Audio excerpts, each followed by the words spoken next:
Channel 2 investigates Georgia, one of the only states in the nation to exclusively use touchscreen electronic voting machines at every polling place in every county. Critics say those machines are especially vulnerable to hackers. Channel 2's Justin Gray live in Washington, D.C. And Justin, you investigated those potential vulnerabilities and what state elections officials are doing to try to protect the system.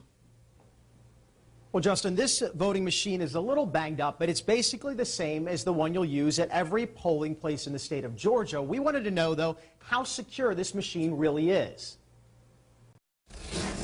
I found this electronic voting machine with a quick Google search.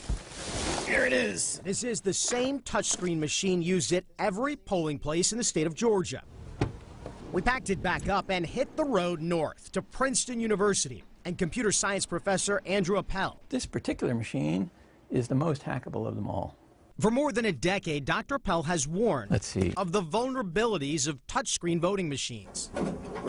Here, he hacks a New Jersey voting machine in under 7 minutes, reprogramming it to cheat. But Appel says for the machines used in Georgia, he doesn't need his lock-picking tools or even that 7 minutes. And it's because you can hack them without even touching them. Poll workers use a memory card to load the ballots. Dr. Appel says a hacker could put malware on one of these cards or at the county election office computer where they're programmed. A college student could do it. You have kids in class right now who could do this? Yeah, I think so. Just look at this voting machine. Yes, I'm playing Pac-Man on it. Princeton students hacked in and installed the game as easily as they could a vote-stealing program. It's just a computer. The memory card is inserted into the slot, locked into place.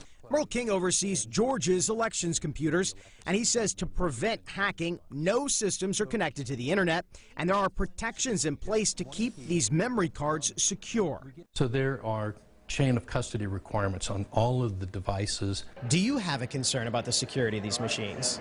No, I don't. We asked Georgia's Secretary of State Brian Kemp about the vulnerabilities Dr. Appel pointed out. Georgia is one of only 11 states in the entire country still using these touchscreen voting machines. Does not concern me in the least.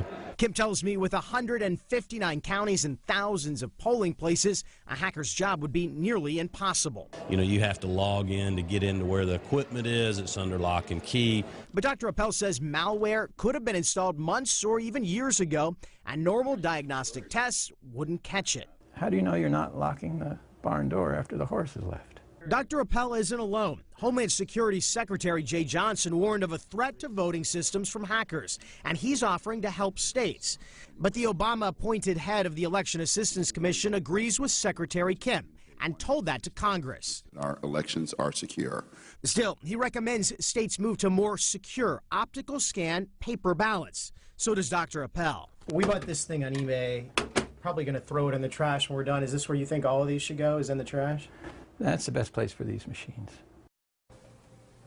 Now, the company that makes these machines sold it to another company, which sold the technology to another company. That company, Electronic Systems and Software, tells us they work closely with the Secretary of State's office to keep these things secure. What about changing systems? I asked Secretary Kemp about that. He says that's a possibility in the future, but he inherited these machines. He says his job is to make sure the system we have now is as secure as possible.